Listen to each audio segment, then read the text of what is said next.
Today, our cow Skylar gave birth to the cutest little calf and the first one of the season, and we took the baby goats to get disbudded. Now that the baby goats were over a week old and that they were starting to get super friendly towards humans, it was time to let them out in the big kid pen, and here's how it went.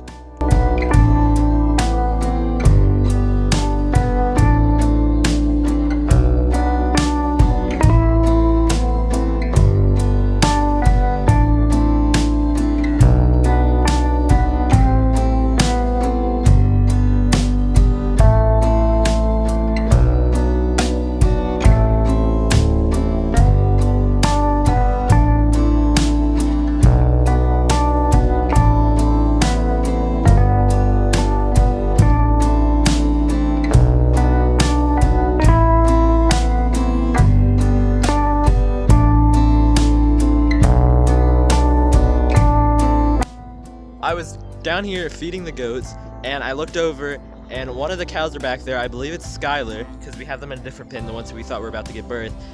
And I noticed she had 5 legs, which means she had her calf, which I'm about to go look at. And last year, Skylar had Sunny, who is one of my best heifers ever, super friendly. I'm very excited to see her baby, so let's go see her.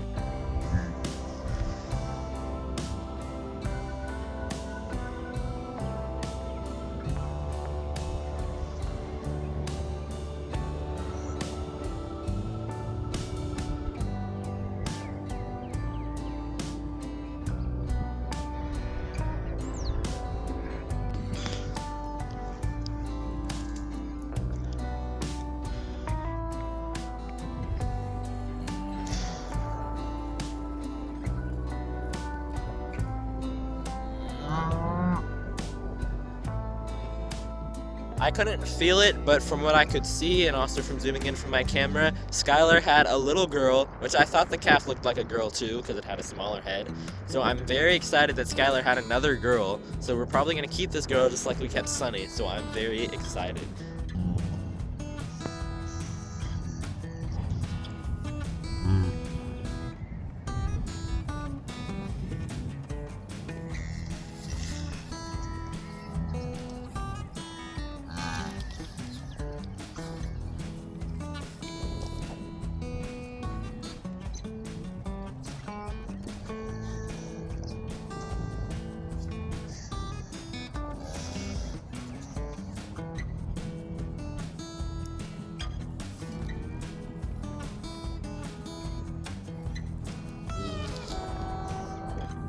Sunny, how do you feel about being a big sister? Your mama had a little girl, Sunny. You excited? If it is a girl, we'll probably keep her like we kept you, girl. You guys look so confused. In the front here, this is Sunny. This is Skylar and John Adams' calf from last year. And now she had a full sister born out of her mom, Skylar, and her dad, John Adams. And the two in the back, they are also John Adam kids. So they are older sisters, older half-sisters of this baby. And they also might be cousins or something, because most of the moms are related, besides their 2 new ones. So, very excited for this baby. This is Skylar's calf. It's a little heifer, and she's so beautiful. She's the most beautiful little calf. Still thinking of name ideas, but she's very beautiful. Her mom is eating right now, but I'm gonna leave her alone. It's the next morning, and I finally figured out a name for Skylar's heifer, so I'm gonna show it to you. So the name I've chosen is Kira, because for Skylar, I wanted to do a day or sun-themed related things, because last year her daughter was Sunny, and her name is Skylar. So I decided for this girl, I'm going to name her Kira, which means a few different things. In Persian, it means sun or throne. So she's bossy, or it also means sun. And then I believe in Irish, Kira is a different spelling for the word dark-haired little one, something along those lines. But she is a dark-haired, and she's also a little one. So I thought this name was perfect for her. And she's a sweetie. So yeah, I like that name. I'm very excited for it. Skylar saw me with her calf and she came charging down, but luckily there was a gate right here, or a fence, so I could jump over it. He's very mad. Oops.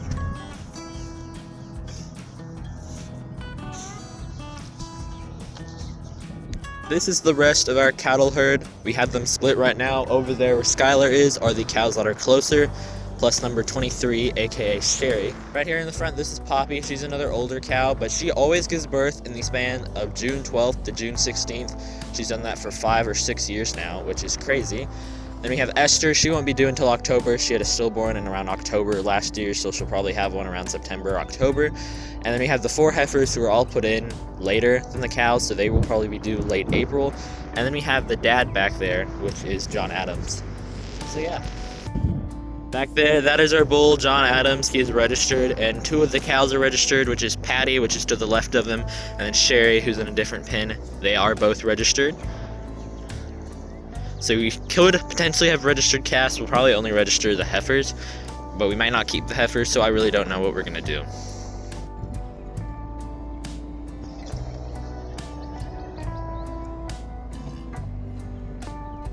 We are about to take the babies to get disbudded at a vet. We're trying out a new vet, but we were recommended it by one of the registered breeder friends of ours. And both the boys should get disbudded. We believe Eleanor is pulled, but we're just going to confirm that hopefully. And then we don't want to take her brother and leave her because we don't want the mom to reject her brother. And then we're going to take Cindy too to see when we need to bring her back to get disbudded. But yeah, the babies hopefully will not be very mad at me later. Hopefully I can win their trust again, but yeah. Aww, he's so sweet. We just made it to the vet. My dad's going in to check in. I believe we're about like 20-30 minutes early. We thought it was going to take longer to get here. And they are very scared, but everything's gonna be okay. At least for the girls. The boys are gonna hate getting their horns burned, but my dad's already coming back out, so that's good. Yeah.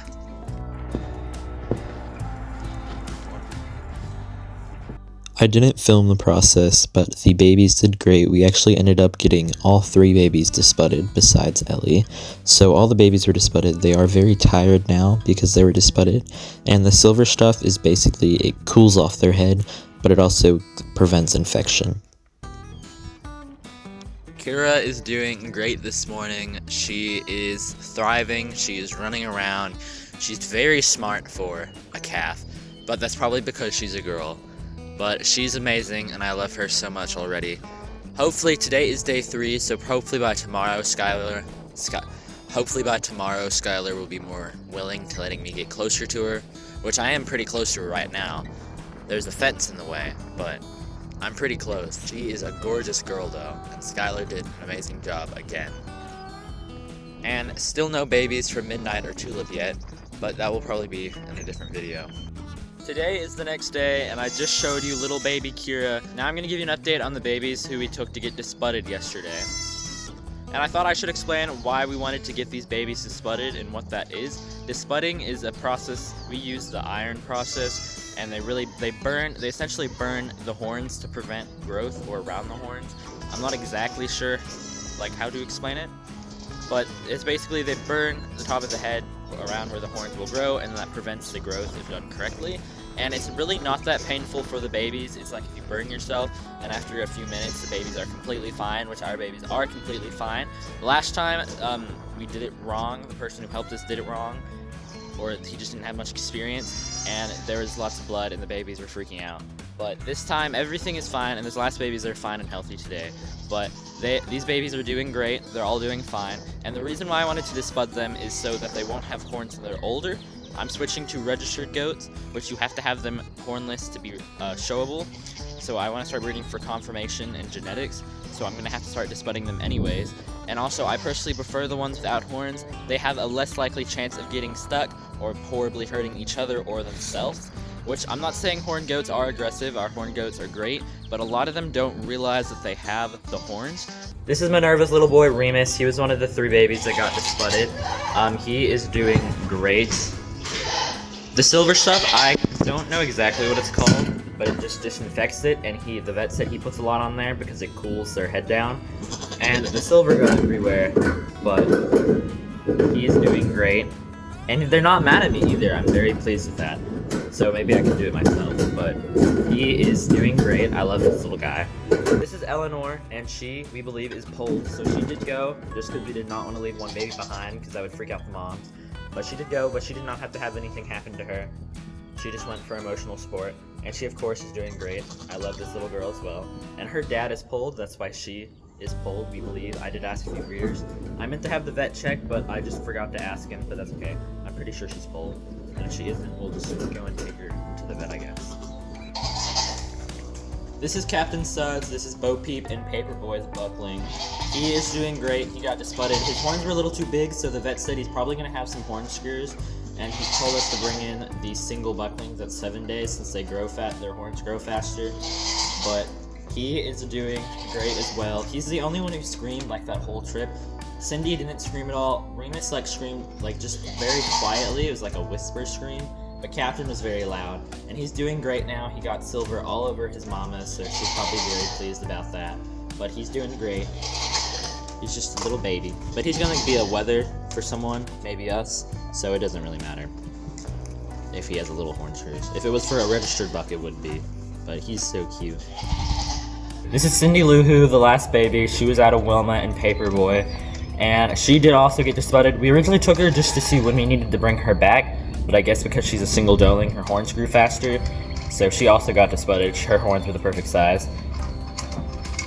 She's adorable, and she's doing okay. I'm gonna watch her. She's been a little tired today, which I guess is normal, but also it is early in the morning, so this might be her nap time.